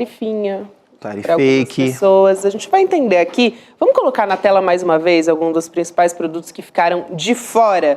Então, a gente já falou no começo do programa, agora a gente vai esmiuçar com o especialista produtos que ficaram de fora do tarifaço. A gente coloca aqui na tela aeronave, suco de laranja, claro, esses são só alguns, tá, gente? A lista é de quase 700 produtos. Petróleo, carvão e combustíveis, fertilizantes, castanhas, aço e ferro e subprodutos e minérios também. O nosso convidado, já adiantei aqui também para a nossa audiência, é o economista e ex-vice-presidente do Banco Mundial, Otaviano Canuto. Então já dou boa noite aqui para o professor. Obrigada por aceitar nosso convite. Boa noite para vocês. E que baita responsabilidade, quer dizer, tiveram uma ótima entrevista ontem e amanhã tem uma super aula. Eu estou aqui interessado. Com certeza, professor, o senhor vai poder ajudar a gente. A primeira pergunta que eu quero te fazer é uma que aqui toda a nossa audiência quer a resposta principal, que é a carne e o café ficaram de fora dessa lista de produtos, né, que estão de fora do tarifaço. Então, são produtos que vão ser taxados. Dá para esperar o escoamento desses produtos para outros países, né, negociações, mas a gente sabe que essas coisas levam tempo, ou vai sobrar produto aqui no nosso mercado interno e os preços para a gente, para os brasileiros, podem ficar mais baixos, mais baratos, professor? É claro que a diversificação do destino de exportações sempre é algo que pode ocorrer em qualquer momento no tempo. O problema é se as exportações hoje de carne não são maiores para esses outros mercados, porque existem limites para isso. Mesmo os chineses, eles estão, digamos assim, substituindo o mercado norte-americano por outros mercados, mas para fazer isso eles têm que oferecer subsídio, eles têm que aceitar preços menores. Então não é uma solução perfeita. Eu estaria um pouco pessimista quanto a esses dois casos aí, porque tem um padrão claríssimo na lista dos isentos, né? E eu, mais ou menos aqui fazendo um cálculo, olhando aqui o Excel, bem por cima, essas isenções elas vão corresponder mais ou menos a algo em torno de 45% do valor das exportações atuais do Brasil, o que é uma proporção considerável, né? Mas não é uma seleção fortuita. Eu moro aqui nos Estados Unidos há 21 anos. Tudo que é viagem que eu faço de percurso médio, né, ou baixo de avião, eu vou lá checar e o avião é da Embraer. A dependência em termos de frota das empresas de aviação aqui nos Estados Unidos para voos regionais em relação aos produtos da Embraer é muito grande, não tem um concorrente à altura. E o dano em termos de custos que essas empresas de aviação teriam com essas tarifas, porque elas vão precisar continuar comprando aviões, elas precisam repor peças e assim por diante, seria muito grande, né? Isso não é o caso da carne ou mesmo do café. Da mesma maneira, os minerais que foram excluídos, eles também, recebendo o impacto da tarifa, eles não seriam facilmente substituíveis, pelo menos em quantidade, com o de outras áreas do mundo. Então tem um alto interesse do Trump aí, dos Estados Unidos, de minimizar o dano para a própria indústria americana com as isenções que fizeram. Isso não é o caso de carne ou de café. Exato. Aliás, tem uma informação do professor de Relações Internacionais, o Gustavo Podio, que o William De Luca contou para a gente ali na redação, enquanto a gente estava debatendo a pauta, de que 2 safras já estão vendidas, porque o café tem alta demanda no mercado internacional. Então, a gente não deve sentir, né, e aliás, a gente não deve ver um movimento nesse sentido a respeito do café, porque só no ano que vem é que, de fato, o preço a gente pode sentir a variação desse preço, né? Porque, afinal, isso já caminhou, como explicou o professor. Só que também para o professor poder comentar. Não, perfeito. Tem um detalhe também importante levar em conta, que é o seguinte. Com os 50%, indo lá na folhinha de Excel e fazendo uma simulaçãozinha meio superficial, mas mesmo assim um número, se estimava que o efeito total de uma tarifa de 50% sobre tudo levaria a uma queda em termos de PIB brasileiro, algo próximo de 1,8% do PIB, né? Com essas isenções, quer dizer, esse impacto negativo deve cair pela metade. Haverá um impacto negativo sobre o PIB brasileiro através das menores exportações, mas não tão pronunciado quanto que seria se não tivessem as isenções. Você tem também, né, professor Otaviano, o governo do Brasil está reunido agora para anunciar medidas de compensação para essas empresas que não poderão exportar com tarifa zero a partir de agora. Ou seja, seria uma forma de segurar empregos, principalmente segurar empregos, o que talvez recomponha um pouco essa perda do PIB, não é? Sim, até porque, digamos, é uma analogia feita com o que foi feito na época da Covid, né? Sim, perfeito. Tem que ver como é que isso vai ser arrumado fiscalmente, tá certo? Sim. Veja, do ponto de vista até de balanço de pagamento, de contas externas, o Brasil está bem, continua razoavelmente seguro, tem reservas, tem uma condição de balanço de pagamento em que o investimento direto externo continuou a ser bem maior do que aquelas necessidades que a gente tem da conta corrente, né, do déficit em conta corrente, não é? E a única fonte de preocupação macroeconômica que se considera é a evolução da dívida pública e assim por diante. Então, espero que isso seja possível de ser feito sem um dano grande sobre as contas públicas. Boa noite, professor Canuto. Antes de deixar um abraço aqui para a nossa audiência de Belém do Pará, que está acompanhando aqui, mandando mensagem e acompanhando atentamente aqui a entrevista do professor. Eu ia comentar justamente, pedir que o senhor também nos falasse sobre o impacto fiscal, porque nós vivemos já há uns 6 meses no Brasil uma verdadeira histeria fiscal em torno da ideia de que há um descontrole das contas públicas. Toda a tensão entre o governo e Câmara dos Deputados nesse primeiro semestre do ano girou em torno desse tema, né? E como o senhor mencionou, as contas públicas do Brasil estão relativamente em ordem, né? Embora houvesse a promessa de déficit zero, que me pareceu um pouco exagerado desde o início, mas o Brasil está com boas reservas, o Brasil está com uma inflação controlada, né? Tem acompanhado com atenção o crescimento da relação dívida-PIB. Agora, já dá para mensurar, eu sei que isso vai depender de muitos cálculos, mas dá para mensurar qual o tamanho do esforço que o Brasil terá que fazer caso queira compensar os setores econômicos para não gerar desemprego, os setores econômicos que serão tarifados, e o resto é o mundo da política, quer dizer, o governo vai ter que construir um entendimento para a Câmara para votar créditos extra, né, ou para estourar o teto, né, o arcabouço fiscal, enfim. Dá para mensurar, professor, o tamanho que isso pode ter nos itens que vão ser taxados caso o governo queira manter todos os empregos? Tá, eu só faria uma pequena ressalva em relação ao que você falou, o seguinte: não há razão para se ter histeria quanto à evolução fiscal, mas na margem ela não é de melhora, ela é de piora. Não é por acaso que o ministro Haddad foi obrigado a buscar formas adicionais de receita, né? A rigor, eu digo para vocês que o ideal seria que o país fizesse uma revisão do que gasta, do gasto público. Porque o gasto público brasileiro, ele foi crescendo ao longo do tempo em um ritmo acima do crescimento potencial do Brasil. Isso é uma história que já vem há 3 décadas.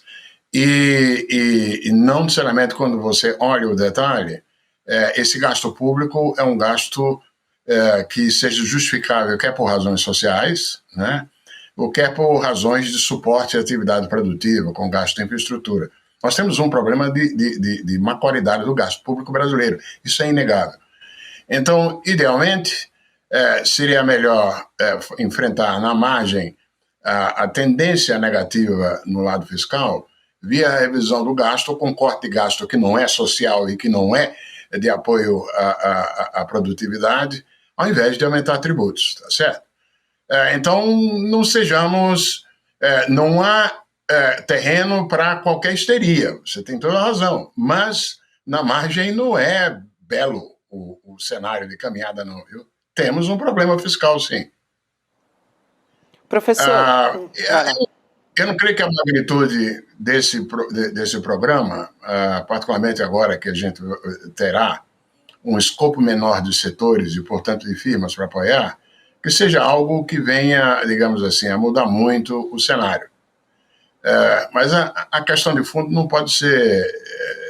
nós precisamos olhar no que é que a gente tem gastado, porque, repito, nem tudo que está lá, boa parte dele, não é justificável nem por razões sociais e nem por razões de apoio à produtividade.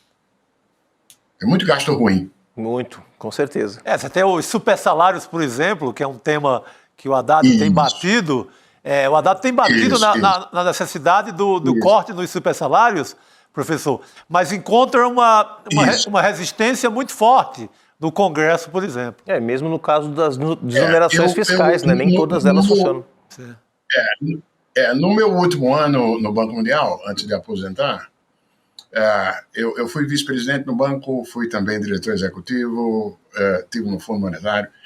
O Banco Mundial, na época, fez, 2017, 2018, um estudo sobre a despesa pública brasileira, para tentar propor áreas em que esse gasto poderia ser rebaixado, poderia ser contido, sem trazer riscos sociais e sem grandes danos. E foram 3 áreas que foram propostas pelo Banco Mundial.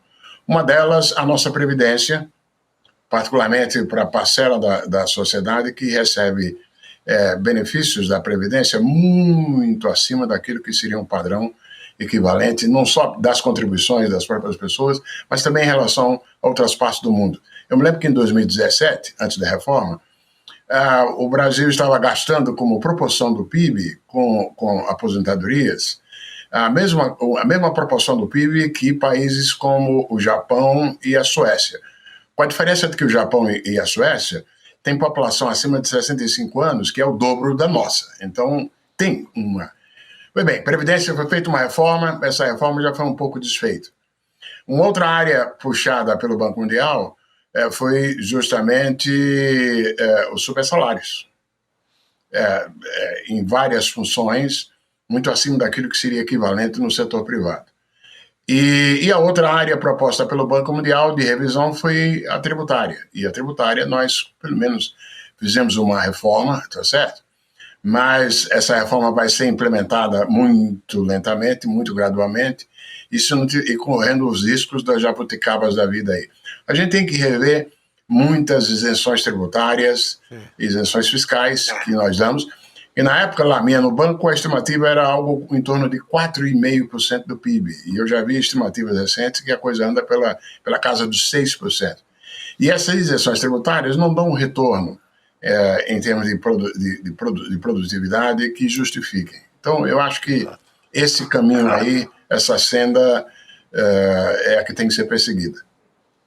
Professor, eu acabei de consultar um dado aqui, porque estão saindo várias atualizações, né? Mas sobre a isenção de tarifas do Trump, né? De quanto abrange das exportações brasileiras. Então, acabou de sair essa informação, esse cálculo, na verdade, por parte da Câmara Americana de Comércio para o Brasil. Esses itens protegidos dessa nova tarifa do Trump estão representando quase 18,5 bilhões de dólares em exportações do Brasil para os Estados Unidos em 2024, né? É um valor que corresponde a quase 45%, 43,4% do total dos 42 bilhões exportados, né, do Brasil para os Estados Unidos, quase metade. Então, isso também eu queria... A minha conta aqui no Excel estava correta. A minha continha aqui no Excel estava razoável. Bem próximo. Muito bom. Exato, professor. Esse equilíbrio aqui, né, dos efeitos do tarifaço. A gente temia ontem. Quase metade, então, portanto, que atenua, né? Mas um cenário, como o professor está dizendo, em relação a ontem, fomos dormir com o apocalipse debaixo do travesseiro. E foi um alívio já, né? Você tem na conta aí, no Excel, você já tem um tremendo alívio para o que se anunciava, né, professor? Foi assim que o Trump fez com o Reino Unido. O primeiro-ministro do Reino Unido, depois do acordo, o primeiro dessa fase agora, quando fez o acordo, um assessor, ou alguém, um jornalista, futucou dizendo, mas o primeiro-ministro, nós estamos com uma tarifa bem mais alta do que a que tínhamos e concedemos coisas e assim por diante. E o primeiro-ministro inglês respondeu, nós estamos melhores do que ontem. De certa maneira, também tem sido o argumento da alemã, da presidenta da União Europeia, e assim por diante. Isso tem sido... Uma vez eu vi o Trump, na época do primeiro mandato dele, comparar guerra comercial com luta de boxe. Aí ele disse, não, luta de boxe, os dois lados levam pancada. Agora ganha aquele lado que aguenta mais pancadas e que aplicar pancada mais forte no outro. E é mais ou menos essa lógica que ele vem perseguindo nessas negociações. Triste, vai ter implicações no médio prazo para os próprios Estados Unidos, mas a rigor, o fato é de que no curto prazo a dor disso não vai ser sentido ainda tanto pelo americano comum. A gente vai ter, mesmo com as tarifas na média dos Estados Unidos chegando a 17%, 18%, que tende a ser mais ou menos para onde tende a ir, o nível de preços aqui nos Estados Unidos deve subir algo em torno de 2%, mas não inflação, um aumento de 2%, e que vai pegar principalmente o pessoal de baixo da pirâmide de renda. Mas agora tem os outros lados da economia americana que continuam bem. O diabo da tecnologia, isso compensam parcialmente o efeito danoso das tarifas sobre a própria economia americana. O número do PIB de hoje foi bem ilustrativo disso. Eu recebi aqui, Gabi, professor Chico, uma informação de que, de alguém que tem relação com o setor, de que já há setores da nossa exportação cafeeira que tem 5 anos de produção negociada já. Ou seja, já tem para a China, Estados Unidos e outros destinos, os próximos 5 anos já estão comercializados a preço fixo, né? Então, justamente por conta dessa alta demanda internacional que a gente conversava. Exato. Importante. Eu queria trazer uma outra questão, que é a seguinte, né? A gente teve o anúncio, a publicação desse decreto oficial por parte da Casa Branca, mas a medida foi adiada, a implementação seria no dia 1º, agora ficou para o dia 6, portanto, para a semana que vem. Agora, tem uma questão aí que deve ser colocada, professor, se o Brasil avaliar retalhar os Estados Unidos, porque é bem expresso, aqui a gente até separou esse trecho do decreto, a gente vai colocar aqui na tela para ler, para quem só nos escuta, também você que me assiste pode acompanhar aqui pela nossa tela, que diz o seguinte, esse trecho do decreto do Donald Trump: caso o governo do Brasil tome medidas de retaliação contra os Estados Unidos em resposta a essa ação, modificarei esta ordem para garantir a eficácia das medidas aqui ordenadas. Por exemplo, se o governo do Brasil retalhar, aumentando as tarifas sobre as exportações dos Estados Unidos, aumentarei a alíquota ad valorem estabelecida nessa ordem em um valor correspondente. Portanto, esse decreto pode ser derrubado a depender da resposta do Brasil. Mas levando em consideração o histórico de negociação do nosso Itamaraty e também do estilo de governo Lula, não dá para esperar que seja uma resposta agressiva, né, professora? Ainda mais levando em consideração que a gente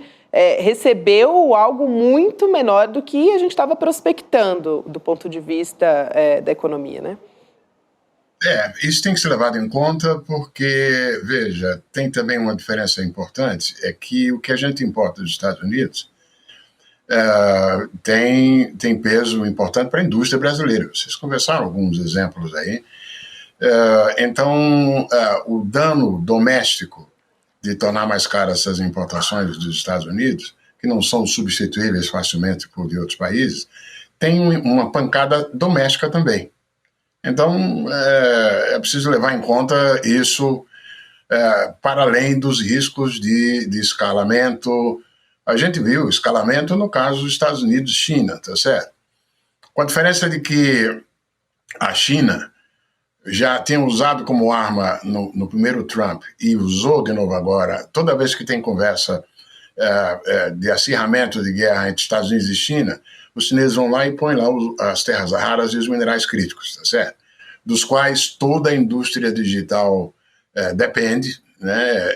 E é um ponto fraco de vulnerabilidade que Estados Unidos e Europa têm, porque eles não cuidaram disso. E hoje, enquanto a China concentrou o beneficiamento de recursos minerais críticos no mundo, tem segmentos onde os chineses beneficiam 90% da produção, 80%, e essas coisas são fundamentais para tudo que é produto digital, indo inclusive da defesa ao seu cell phone, aí, ao seu telefone.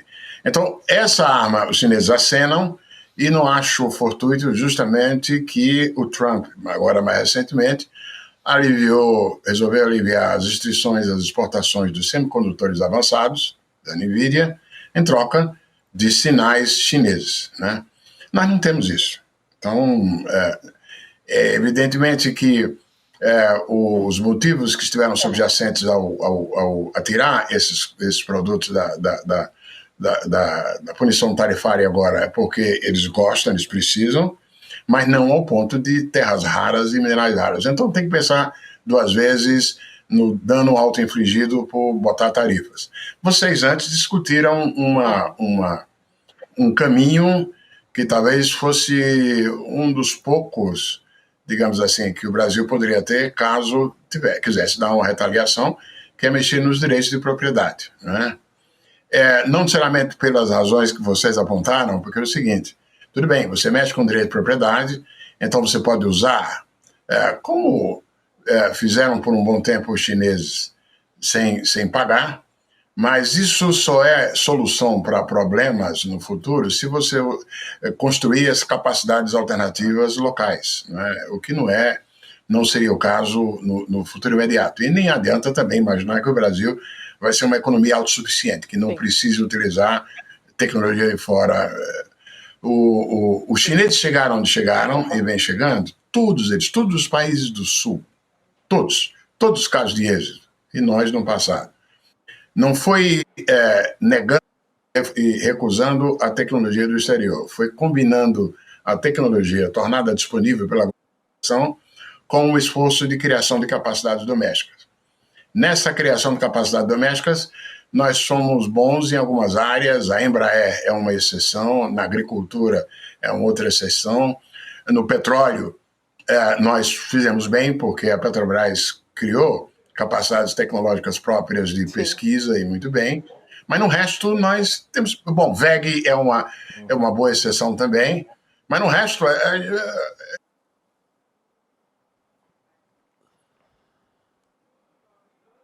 Aqui a gente se vira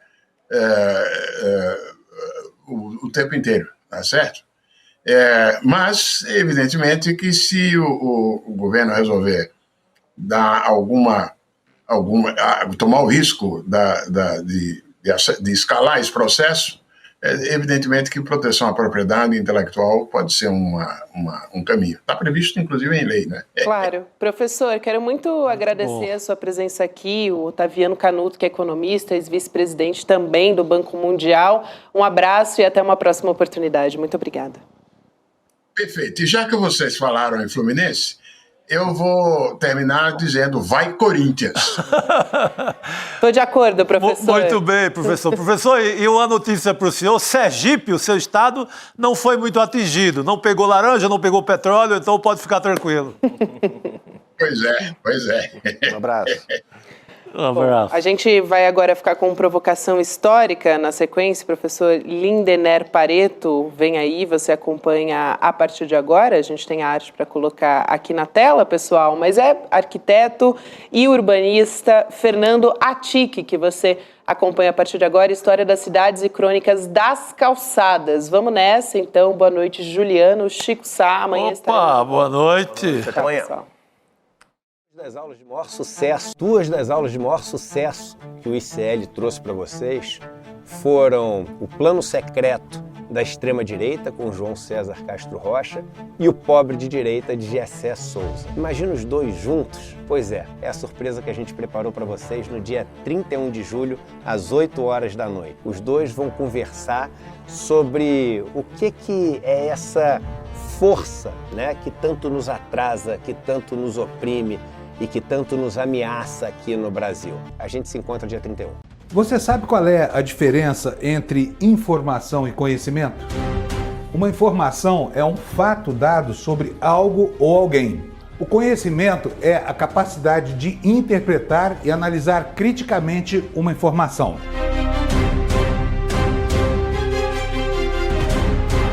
Todas as manhãs, o Desperta ICL analisa os principais fatos do Brasil e do mundo para que você comece o dia muito bem informado e cheio de conhecimento para entender o que está por trás das notícias. Não perca! Desperta ICL todos os dias de segunda a sexta às 7 horas da manhã. Comigo, Fábio Panunzio. Eu espero você.